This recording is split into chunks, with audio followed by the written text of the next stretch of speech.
Yo, what up YouTube? Zeegers here, and today we're going to do a quick showcase on ABI Season 4. Now, if you're a hardcore ABI fanatic, you'll know that most of this has already been leaked in the China version of the game. The global version has content released at a later date, and since we don't get to test it alongside and we only get to see it after all the leaks, I just really like to see them start lining up the playtests for future new content releases to keep the excitement equal on both versions of the game. Either way, let's quickly go over all the things we know about coming up in Season 4, which include a new map called Airport, a Snowy Northridge update, new weapons and loot, some new game modes and features, and lastly, some very big QOL and optimizations for the game. So first up is overall key optimizations and feature updates for ABI Season 4. Now there's some big changes in this category and they're super exciting, so I'm going to get right into it.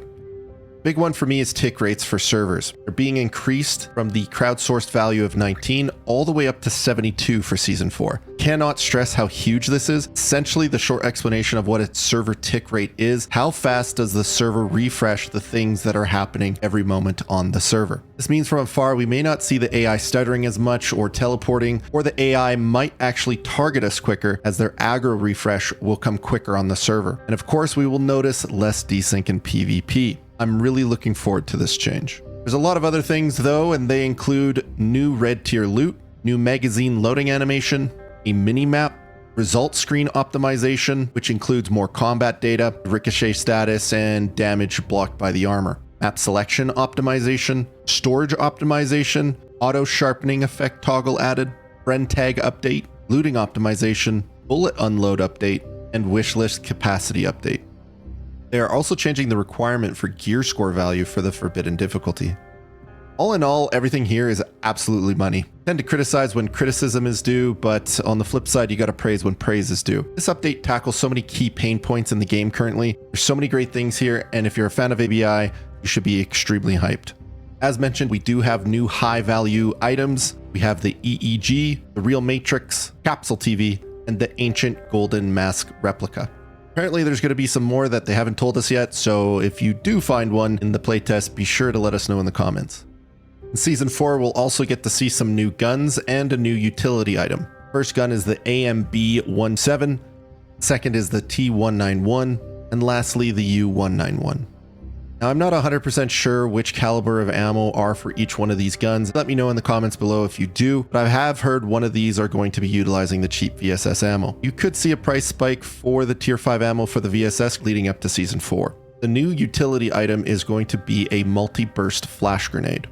There's also an adjustment to the current meta AR, which is the HK. We're going to see its RPM nerfed from the current 900 down to 860. I think without any other adjustments to say the gun sway or recoil, I think it's going to still be an incredibly strong rifle and probably still fairly meta.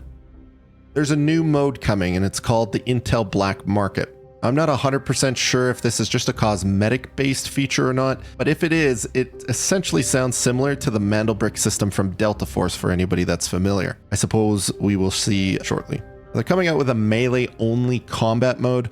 I assume this idea stemmed from showcasing some of the said skins, and perhaps some of which will be coming from the Intel Black Market. Personally, I think this is a bit of a silly mode, and I believe it'll get boring pretty fast. I'd much rather see them test out a duo forbidden mode, as I think this allows for the most exciting combat, loot, and matches when it comes to ABI. Up next is a Snowy Northridge map variation. Northridge will be now covered entirely in snow.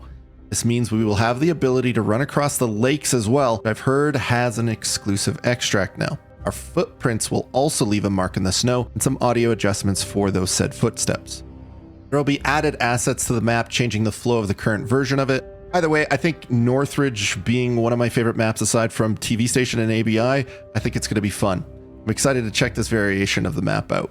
I will admit I'm a bit apprehensive about the footsteps in the snow though, as I think if they stay around too long, it could be too strong of information for making a play in PvP, but again, we'll see how it plays out. Seems like both Snowy Northridge and Airport will both be on a map rotation daily. I'm not really sure how this will work out. I understand not wanting to put too many of the queues out, but this may alienate some people from being able to try out one of these modes if they're only able to play in one time window throughout the day. Next up is the Airport map. Guyapos Airport. It's a map with indoor and outdoor areas and has varying zone intensities for both PvP and PvE. The map is also the first cooperative extraction map that allows 2 players from different teams to extract. I'm really interested to see how this is going to work, especially with no VoIP. This map also has multiple interactive mechanisms in the control tower portion of the map, including various entry methods, door breakthroughs, hidden paths, and a lot more. You'll also find various alarms that might expose yourself, such as the trunk of a car, so be aware. Once I get a bit more time on the airport in the playtest, I do plan on doing another more detailed video for this map specifically, so be sure to check the YouTube channel for this sometime in the later stages of the playtest. I'll add a link for this below once we upload that. I also have a video detailing Northridge, which you'll find in the comments below, but I may do an updated one for the Snowy Northridge map version if there happens to be a lot of interesting things that we should showcase. That's that. What do you think of the new upcoming season? There's a lot to be excited with. I'm amped for the server tick updates, and new maps are always very exciting, but things like the melee only mode and the Intel black market, they don't really excite me at first glance. Maybe I'll be surprised, but again, everybody's different, so let me know what you think in the comments below, and I'll see you in Kimona.